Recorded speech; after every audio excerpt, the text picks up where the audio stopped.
सद्गुरू Gadge Maharaj college Karad HSC vocational 11वी accounting and office management subject auditing या विषयामध्ये अंकेक्षणाची ओळख हे पहिलं प्रकरण आपण या ठिकाणी पाहत होतो.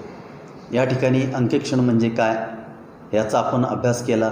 अंकेक्षणाची उत्क्रांती कशी कशी होत गेली किंवा अंकेक्षणाचा इतिहास याचा कालच्या तासाला आपण अभ्यास केलेला आहे किंवा यावर चर्चा केलेली आहे.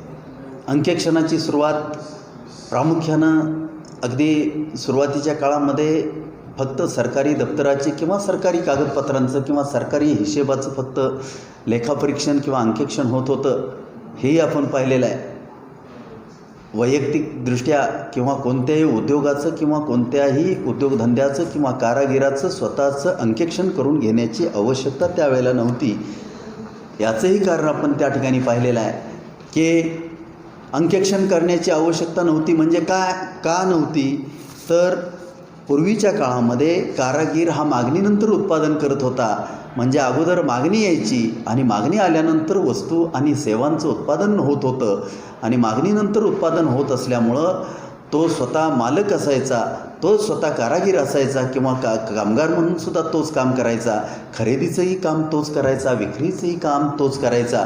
आणि मग अशा पद्धतीनं एकच व्यक्ती सर्व प्रकारची कामं एकाच वेळेला करत होती. त्यामुळं स्वतःच्या हिशेबाची तपासणी करून घेण्याची त्या काळामध्ये आवश्यकता भासत नव्हती. 18व्या शतकामध्ये इंग्लंडमध्ये औद्योगिक क्रांती झाली आणि या औद्योगिक क्रांतीचे पडसाद जगभर उमटले. औद्योगिक क्रांती म्हणजेच काय तर त्याच्या अगोदर जी हस्तकौशल्याच्या आधारे जे काही उत्पादन होत होतं या ठिकाणी किंवा कारागिरी किंवा कारागिरामार्फत जे काही उत्पादन होत होतं हे यंत्राच्या साहाय्यानं म्हणजे हातानं तयार होणाऱ्या वस्तू ह्या यंत्रावर होऊ लागल्या आणि याचा परिणाम यंत्राचे शोध लागले. यंत्रावर उत्पादन मोठ्या प्रमाणावर होऊ लागलं. यंत्राच्या उत्पादनामुळं परिस्थिती अशी निर्माण झाली की मोठ्या प्रमाणावर उत्पादन तयार होऊ लागलं. स्थानिक गरजा भागवून उत्पादन शिल्लक राहू लागलं आणि शिल्लक राहिलेलं उत्पादन एका ठिकाणून दुसऱ्या ठिकाणी पाठवण्यासाठी वाहतुकीची साधने यांचा विचार होऊ लागला आणि वाहतुकीच्या साधनांमध्ये परत यांत्रिकीकरण आलं. त्यामुळे एका भागातला किंवा एका प्रदेशातला माल दुसऱ्या प्रदेशामध्ये जाऊ लागला, दुसऱ्या प्रदेशातला तिसऱ्या प्रदेशामध्ये किंवा एका ठिकाणहून दुसऱ्या ठिकाणी. किंवा आज जर आपण पाहायला गेलो तर जग हीच एक बाजारपेठ झालेली दिसून येते. कोणत्याही देशातला माल किंवा कोणत्याही देशातल्या वस्तू एका ठिकाणहून दुसऱ्या ठिकाणी सहजासहजी जाऊ लागलेल्या आहेत. पुढे लेखापरीक्षणाची व्याप्ती खऱ्या अर्थानं सुरू झाली की शास्त्रशुद्ध हिशेब लेखनाची पद्धती ज्या वेळेला सुरू झाली त्यानंतर लेखापरीक्षण कशा प्रकारे केलं पाहिजे याबद्दल जी काही तत्त्व किंवा जे काही शास्त्र विकसित झालं त्याला आपण या ठिकाणी लेखापरीक्षण किंवा अंकेक्षण असं म्हणतो. की अगदी सुरुवातीच्या काळाला पाहिलं तर 1494मध्ये लुका पॅलिसो या तज्ज्ञानं हिशेब नोंदवण्याची जी काही पद्धती आहे पूर्वीची जी काही हिशेब नोंदवण्याची पद्धती होती ही हिशेब नोंदवण्याची एकनोंद पद्धत होती. एकनोंद पद्धत म्हणजे सिंगल एंट्री सिस्टीम होती. ही सिंगल एंट्री सिस्टीम या ठिकाणी त्या सिंगल एंट्री सिस्टीम किंवा एकनोंद पद्धतीतले जे काही दोष आहेत त्या दोषांचा अभ्यास केला आणि मग हे दोष घालवण्यासाठी या तज्ज्ञानं किंवा लुका पॅलिसो या तज्ज्ञानं एक नवीन हिशेब लेखनाची पद्धती या ठिकाणी विकसित केली आणि त्या पद्धतीला द्विनोंद पद्धत असं म्हणतात.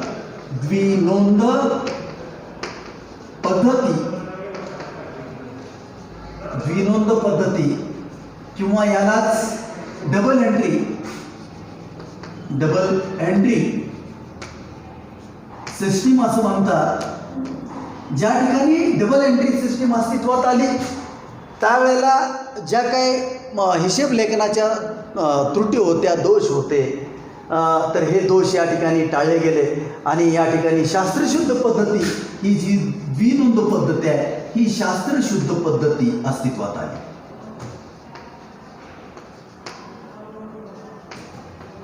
आता शास्त्रशुद्ध पद्धती अस्तित्वात आल्यामुळं या हिशेब लेखनाची जी काही तत्त्व आहेत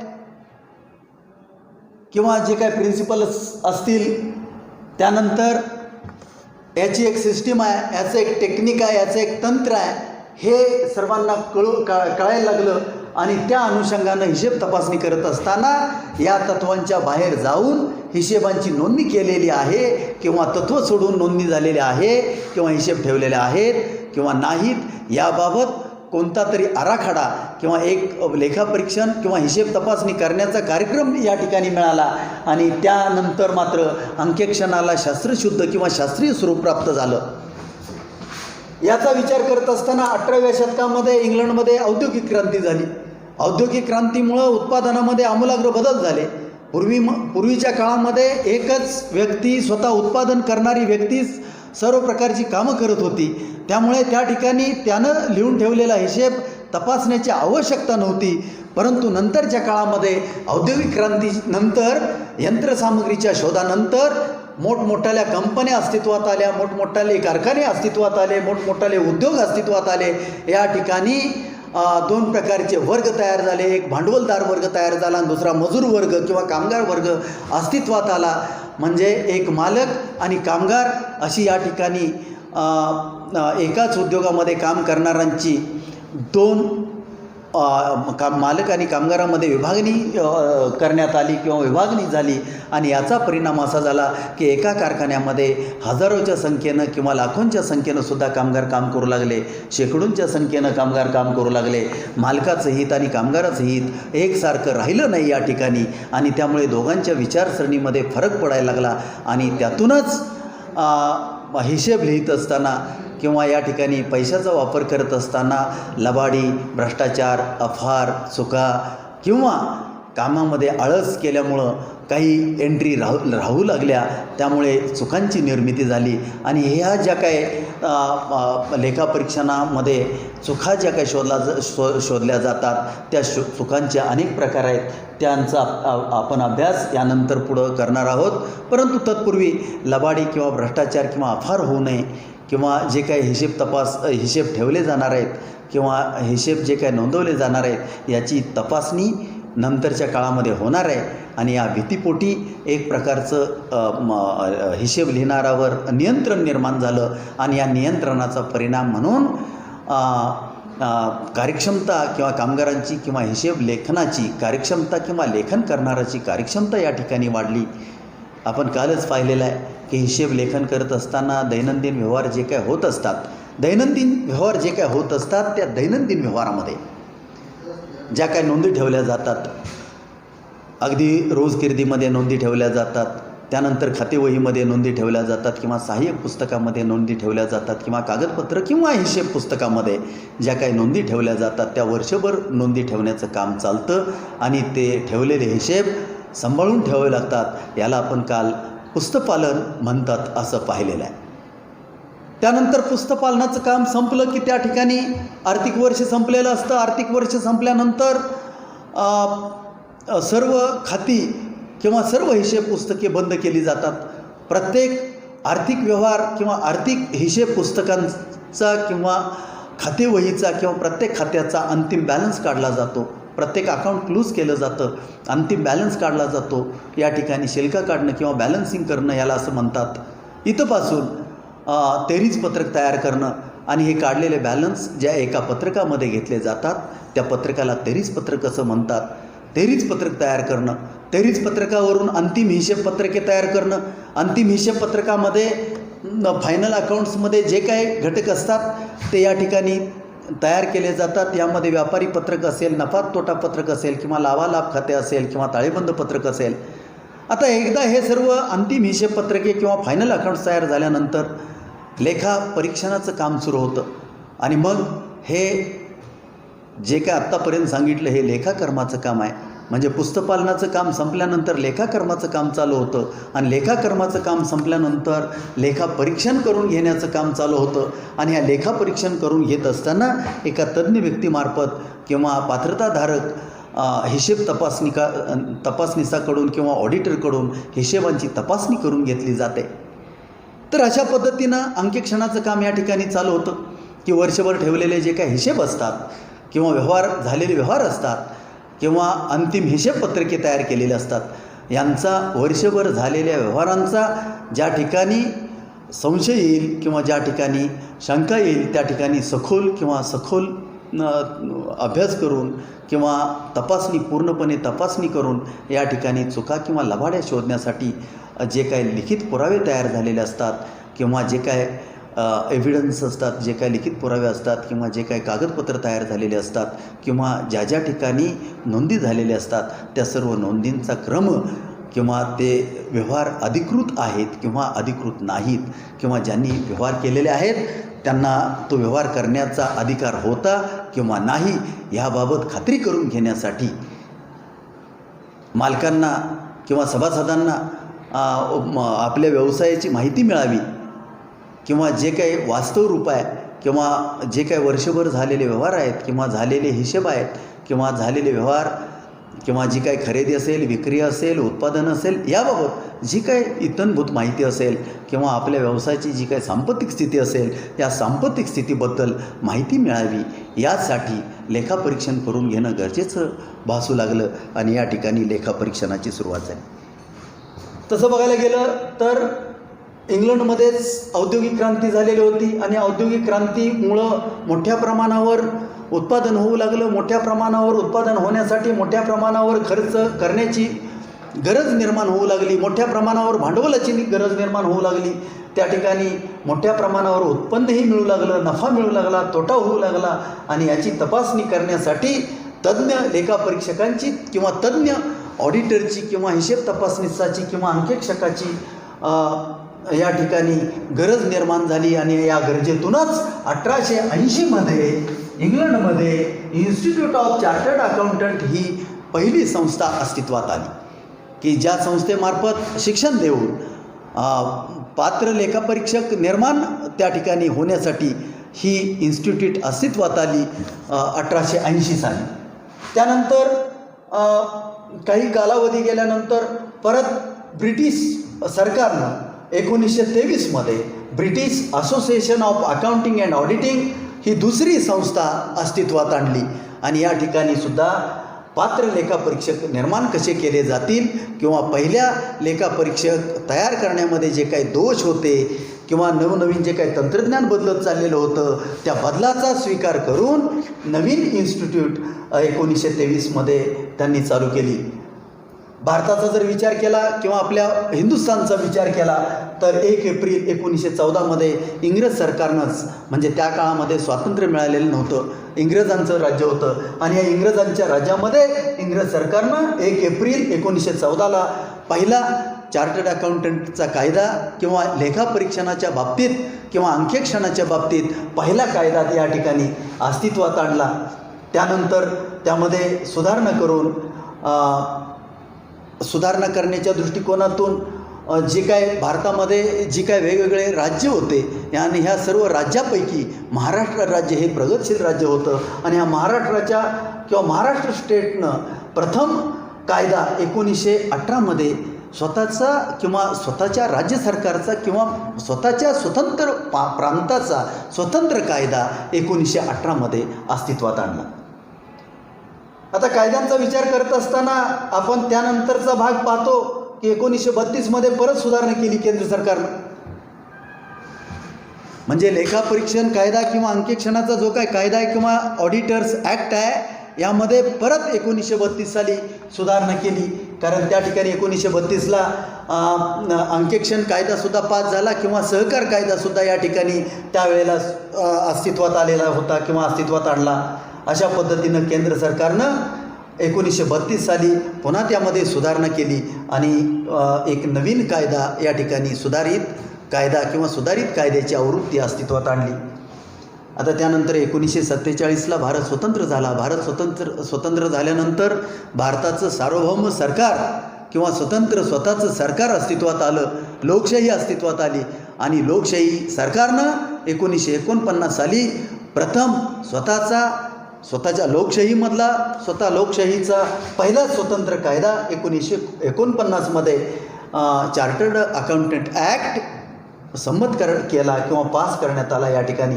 म्हणजे हा स्वतंत्र भारताचा पहिला कायदा होता. यानंतर 1956 साली यामध्ये काही सुधारणा करण्यात आली. आणि अंकेक्षणामध्ये सुद्धा सुधारणा करण्यात आली.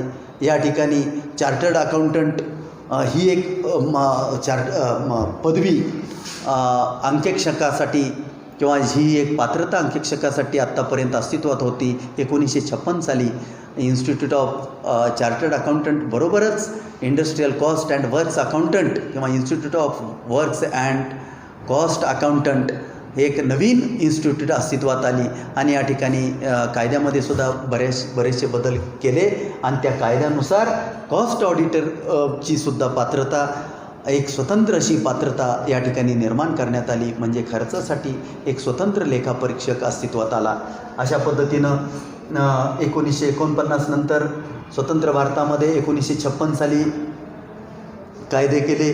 त्यामध्ये जसजसा काळ बदलत जाईल काळानुसार उत्पादनामध्ये बदल होत गेले, मार्केटिंगची जी काही व्यवस्था आहे त्यामध्ये बदल होत गेले. 1973 यामध्ये सुधारणा करण्यात आली. त्यानंतर 1977 साली सुधारणा करण्यात आली. 1977 नंतर 2013 साली परत सुधारित कायदा या ठिकाणी अस्तित्वात आला. अशा पद्धतीनं कायद्यामध्ये सुधारणा होत गेल्या. आता ह्या सुधारणा करत असताना वर्षभर जे काही हिशेब ठेवलेले असतात किंवा वर्षभर हिशेब पुस्तके सांभाळून ठेवलेले असतात, त्यामध्ये नोंदी केलेल्या असतात, जे काही व्यवहार झालेले असतात, हे झालेले व्यवहार योग्य झालेले आहेत किंवा नाहीत यासाठी किंवा याची नोंदी करत असताना यामध्ये लबाडी झालेली नाही, शंकास्पद नोंदी नाहीत, व्यवहारामध्ये अनियमितता कुठं आढळते किंवा नाही याबाबत विचार करण्यासाठी, थोडक्यात दोष शोधून काढण्यासाठी जी काय हिशेबांची तपासणी केली जाते त्या तपासणीला अंकेक्षण असं म्हणतात. या दृष्टिकोनातून वेगवेगळ्या लेखकांनी किंवा वेगवेगळ्या तज्ज्ञांनी याला अनुसरून व्याख्या केलेल्या आहेत आणि यांचा अभ्यास करत असताना आपण तज्ज्ञांनी केलेल्या ज्या काही व्याख्या आहेत त्या व्याख्यांचा अभ्यास या ठिकाणी आपण करणार आहोत. यामध्ये सर्वप्रथम लँकास्टर याच्या मते स्थिती विवरणाची अचूकता सिद्ध करण्यासाठी व्यवसायातील लेखे, प्रलेख आणि प्रमाणके यांचे परीक्षण आणि प्रमाणन व सत्यापन करण्यासाठी जे कार्य करण्यात येते त्याला अंकेक्षण असे म्हणतात. आता स्थिती विवरणाची अचूकता, स्थिती विवरण म्हणजे काय? स्थिती विवरण म्हणजे अंतिम हिशेब पत्रके. अंतिम हिशेब पत्रके. आता अंतिम हिशेब पत्रके याला आपण फायनल अकाउंट्स असं म्हणतो. वर्षभर झालेल्या व्यवहाराच्या नोंदी आर्थिक वर्ष संपल्यानंतर थांबवल्या जातात. त्या ठिकाणी सर्व अकाउंट्स क्लोज केली जातात.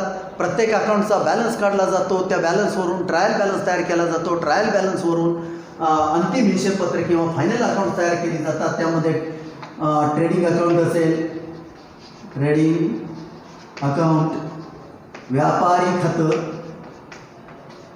त्यानंतर प्रॉफिट अँड लॉस अकाउंट असेल, लाभालाभ खातं किंवा नफा तोटा खातं, त्यानंतर ताळेबंद पत्रक,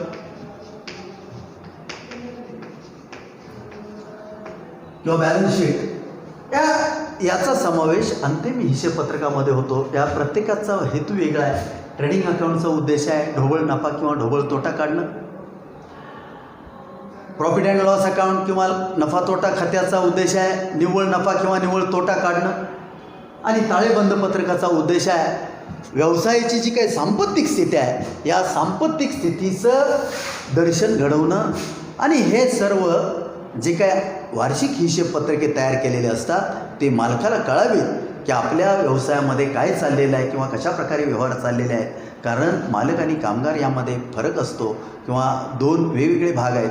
मालक वेगळे असतात, कामगार वेगळे असतात. कामगारांचं हित वेगळं असतं, मालकांचं हित वेगळं असतं आणि त्यामुळं दोघांचे उद्देश एकसारखे नसतात. त्यामुळे या ठिकाणी लबाडी, भ्रष्टाचार, अफार, चुका, घोटाळे, दोष होण्याची शक्यता असते. आणि मग अशा प्रकारे दोष झालेले आहेत किंवा नाहीत हे पाहण्यासाठी वर्षभर ठेवलेल्या हिशेबांची त्याचबरोबर अंतिम हिशेबपत्रकांची अचूकता जाणून घेण्यासाठी यासाठी किंवा जे काही व्यवहार झालेले आहेत त्या व्यवहाराला जे काही पुरावे तयार झालेले असतात, कागदपत्रे तयार झालेले असतात, त्या ठिकाणी प्रमाणके तयार झालेले असतात, व्हाउचर्स असतात. त्या दृष्टिकोनातून प्रमाणन करणं,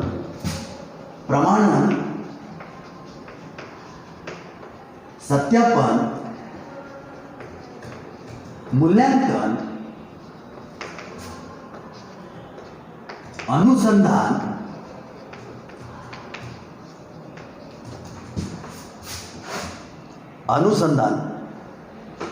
इत्यादी बाबतीत म्हणजे या दृष्टिकोनातून किंवा या वेगवेगळ्या दृष्टिकोनातून हिशेबांची तपासणी करणं यालाच अंकेक्षण किंवा ऑडिट असं म्हणतात.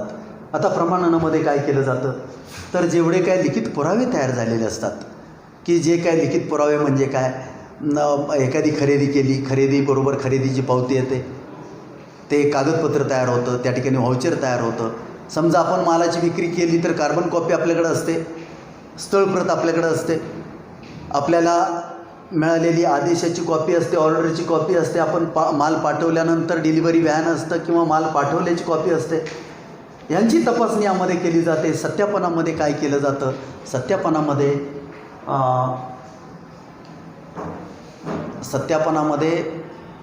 झालेले व्यवहार अधिकृत झालेले आहेत का, त्याचबरोबर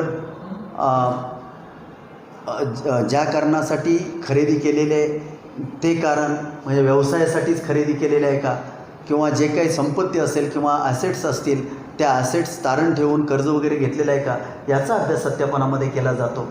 मूल्यांकनामध्ये व्हॅल्युएशन केलं जातं, आपली कॉस्ट प्राईस आणि मार्केट प्राईस या दोन्हीमधला फरक या ठिकाणी जाणून घेतला जातो. अनुसंधानामध्ये अन्वेषण केलं जातं किंवा इन्व्हेस्टिगेशन केलं जातं. ज्या ठिकाणी मोठा व्यवहार असेल आणि मोठा घोटाळा होण्याची ज्या ठिकाणी शक्यता आहे किंवा झालेला असेल किंवा अशी शंका असेल त्या ठिकाणी खोलात जाऊन चौकशी करण्यासाठी अन्वेषण केलं जातं, त्यालाच अनुसंधान असं म्हणतात. आणि मग अंकेक्षकाला प्रमाणन, सत्यापन, मूल्यांकन, अनुसंधान अशा वेगवेगळ्या दृष्टिकोनातून हिशेबांची तपासणी करावी लागते. आणि या एकत्रित तपासणीलाच अंकेक्षण किंवा ऑडिटिंग किंवा हिशेब तपासणी किंवा लेखापरीक्षण असं म्हटलं जातं. यानंतरचा भाग आपण नंतरच्या तासाला पाहणार आहोत.